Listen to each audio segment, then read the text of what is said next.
আজকে আমরা ভাপা পিঠা বানাবো। এখানে চালের গুঁড়া নিয়ে নিলাম আর ভাপা পিঠা বানানোর জন্য পানি দিয়ে দিলাম গরম। চালের সাথে একটু লবণ দিয়ে দিতেছি।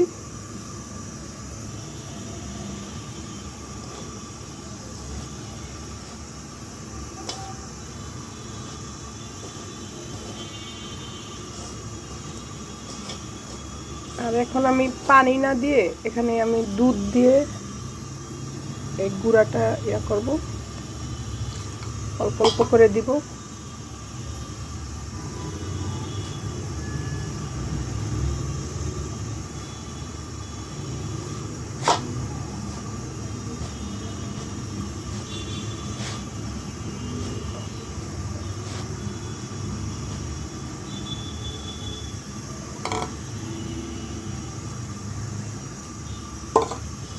অল্প অল্প করে দিব আর দুধটা ভালো করে মিশিয়ে নিব।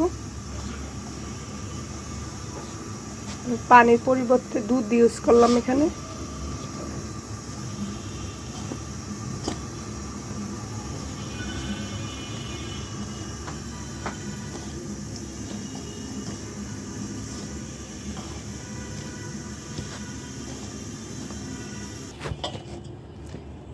এই যে এটা হয়ে গেছে, সবটা দুধ লাগে নাই, হয়েছে ভালো মতো আমি মিশিয়ে নিয়েছি উপর থেকে নিচ পর্যন্ত সবগুলি গুঁড়া।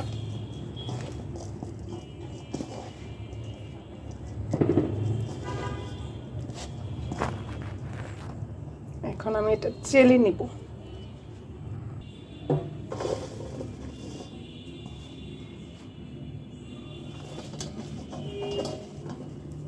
চেলে নিব।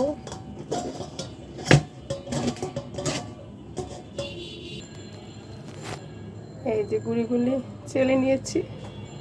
এইভাবে দিলে হবে না, ডলে ডলে এগুলি চালতে হয়, তারপরে যে গুঁড়িটা এমন সুন্দর হয়। পরে দেখাবো। এটা চেলে শেষ করে নিই, আর একটু বাকি আছে আমার। সবগুলি চেলে নিতেছি। সবগুলি চালা হয়ে গেল।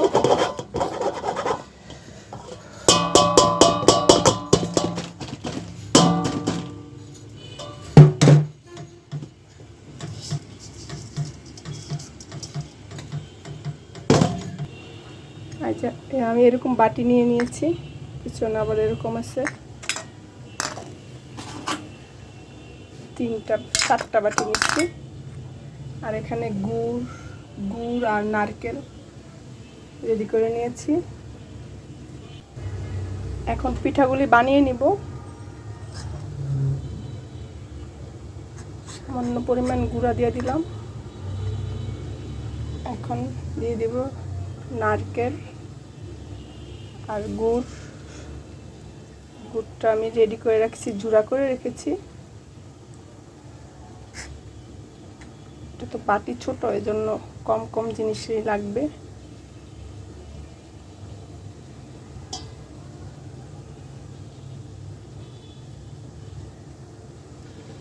এই যে হয়ে গেছে, আমি আঙ্গুল দিয়ে লেবেল করে নিয়েছি। এখন তেনা দিয়ে, এটা বানাতে 2 হাত লাগে, এজন্য এখন হলো এই যে নিয়েছি, এখন দিয়ে দিলাম আর কি, দেখি কেমন হয়।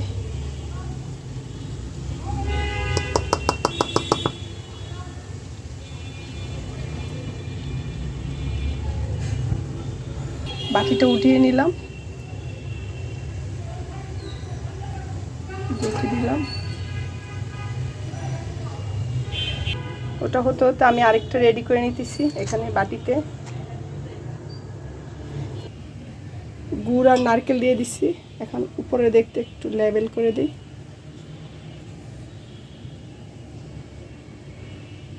হালকা হাতে জাতা দিতে হবে। এই যে হয়ে গেছে। এখন একটা পরিষ্কার তেনা দিয়ে ঢেকে দিলাম। আর এইদিকে এটা হয়ে গেছে, এটা নামিয়ে নিব এখন।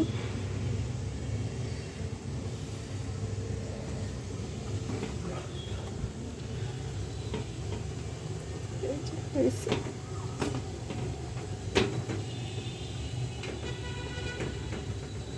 সুন্দর একটা পিঠা হয়েছে। এখন আরেকটা দিয়ে দিতেছি।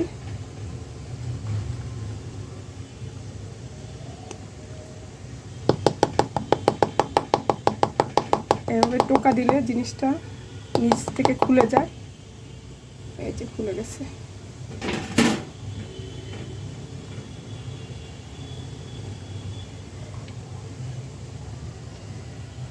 আর আমি উপরে বাটিটা দিয়ে ঢেকে রাখবো। এবার সবগুলি বানিয়ে নিতেছি। এই যে এটা খুলে দিয়েছি বাটিতে, ঢেকে দিব।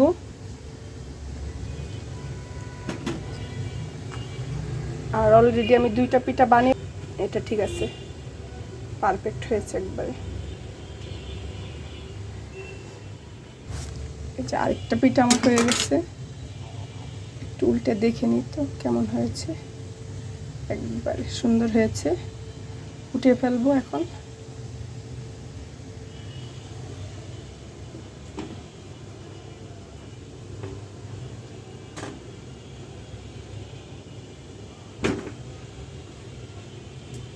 অনেক সুন্দর একটা পিঠা হয়েছে।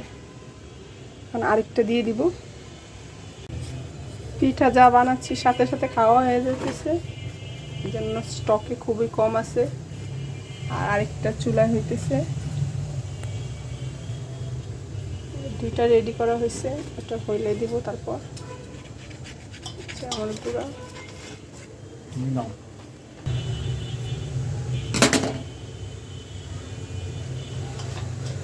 চুলাটা একটু কমিয়ে নিই, হাতে তাপ লাগতেছে। হয়ে গেছে এটা।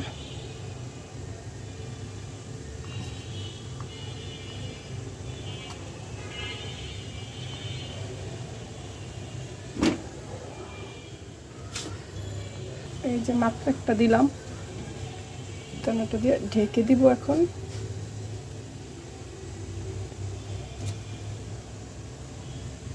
চুলাটা একটু সামান্য বাড়িয়ে দিব আগুনটা।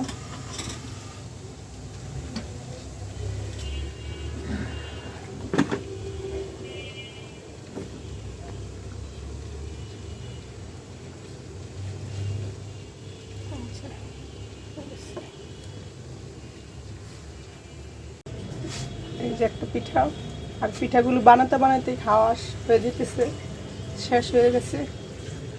সবাইকে দিলাম বানাতে বানাতেই। এই যে খেতে খুবই মজা হয়েছে পিঠাগুলি।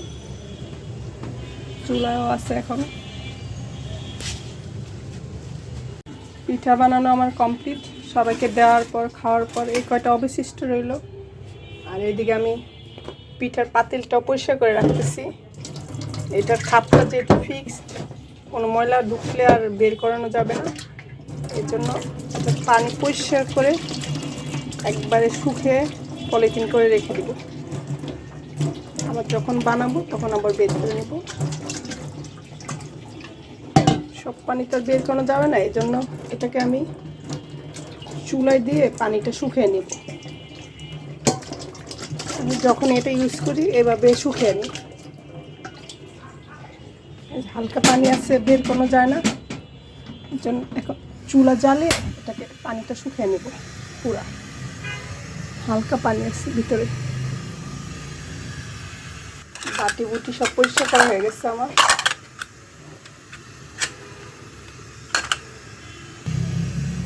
চুলায় দিয়ে আমি পানিটা পুরো শুকিয়ে ফেলছি। ঠান্ডা হলে পরে আমি একটা পলিথিনে ভরে রেখে দিব। আর তেনাগুলিও ভিজা, যেগুলিতে পিঠা বানিয়েছিলাম এগুলি এখানে রেখে দিই, তার সাথে শুকিয়ে যাবে। পরে একটা পলিথিনে প্যাকিং করে রেখে দিবে। এটা সব কিছু একসাথে রেখে দিই, আবার যখন বানাবো তখন একসাথে নিলেই সব একসাথে হয়ে যায়। রেখে দিলাম। পিঠা বানানোর পর যে গুঁড়ার ভিতরে আমি দুধটা দিয়েছিলাম এতটুকু বেশি হয়েছিল, এটা দিয়ে আমি একটা পিঠা খাবো। এভাবে আমার খেতে খুবই মজা লাগে। দুধটা আমি ওভেনে গরম করে নিয়েছি একটু, এটা আমি খাবো। কিছুক্ষণ ভিজিয়ে রেখে তারপর খাবো। আর আজকের ভিডিওটি এই পর্যন্তই। আল্লাহ হাফেজ।